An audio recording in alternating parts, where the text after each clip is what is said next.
What is up, guys? Welcome everyone to a new classic TBC golf making video. So in this one I'm gonna be showing you what I think is one of the most interesting golf rounds that you can be doing at the moment.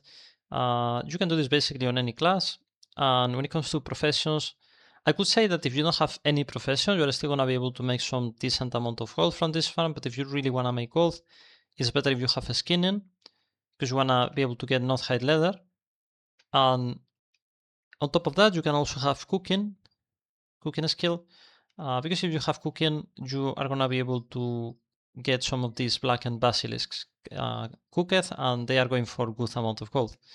So let's take a look. So first of all, this is gonna take place in the Tarokar forest. You wanna come up here to this lake. You can see it's very close to the Satra city, which of course is very convenient because then you have the vendors really close when your inventory gets full. And what you wanna do is you wanna mostly walk around the edge of the lake, around this area, and if like at some point you see that there are no mobs on this edge anymore, you can move to this other edge of the lake and you're gonna be able to find some more in there, right? Although usually if you have killed most of the mobs in here, they would just be respawning relatively quickly, right? So yeah. So what we're gonna do is we're gonna be farming these guys, the dump scale basilisk, as you see, these green guys. At some point you might see some of these that are purple. They will have a different name and they will have like a purple recolor, but they basically have the loot table. So in case you see any of those, just be aware that you can also farm those. These guys are going to be giving us mostly two items. They're going to be giving us the dump scale basilisk eye, which is a valuable item because you can hand these items in one of the quests in the Satra city, and you're going to be able to get a lot of reputation from this, and this can be sold on the auction house, right? So these are selling really well as people constantly need this in order to max their reputation. So these are really valuable for that reason. Then we're also going to be getting some of this Chunko Basilisk, which apparently it's an item that doesn't really do anything by itself, but it's actually really valuable because if you have cooking, you can turn them into blackened basilisk. And the best thing about this is that if you have cooking, you can turn them into blackened basilisk, but you don't require any other extra material, any other extra reagents, right? It's a 1-to-1 ratio. So you get one of these, and you can turn them instantly into one of these blackened basilisks, right?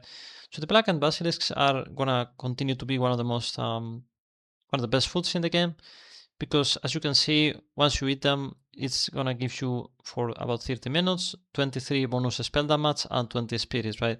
So you can think of classes like mages that are very reliant on spirit for mana regen and spell damage. Also, some people that are buying this are paladins that they are farming old content dungeons where they are pulling a lot of mobs and they require a lot of spell damage in order to kill them. So this is going to help them as well. So you can see for that reason, this food is going to be always in high demand throughout the entire expansion, right? So yeah, those are the main items that you're going to be after, the Chunko Basilisk and the Dump Skill Basilisk guy.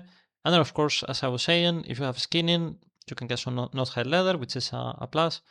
And then on top of that, you're going to be able to get some grays like the Basilisk Cleaver, which are just a little extra raw gold that you can get from this farm. And also some of these encrusted Basilisk skin, which are basically another gray item, right? Then on top of that, as usual, you're going to get some BOEs. You're going to get this one, for example, some of the gray ones, they're going for like 1-2 gold, most of them on the vendor price, and then you're gonna be getting some greens and blues, right? The greens vary; they are going between 3 and 8 gold on the vendor, a bit more on the auction house. For example, this one, as you can see, on the min buyout, which is the most updated value here, it's going for 7 gold, 97 silver, almost 8 gold, right? So you can see this farm can be pretty good and can be pretty profitable, right?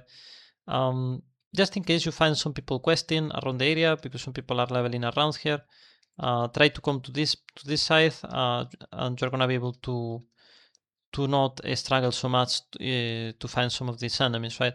But however, remember, if this is really populated and most of these creatures are dead, right? You just go to that side of the lake, and then you're gonna be able to find quite a few of these guys as well, right? So yeah, that's pretty much the video, guys. I hope you find this video useful. Please consider leaving a like and subscribing if you want to see more videos like this. And I hope you have a good day, and I'll see you on the next one. Bye bye.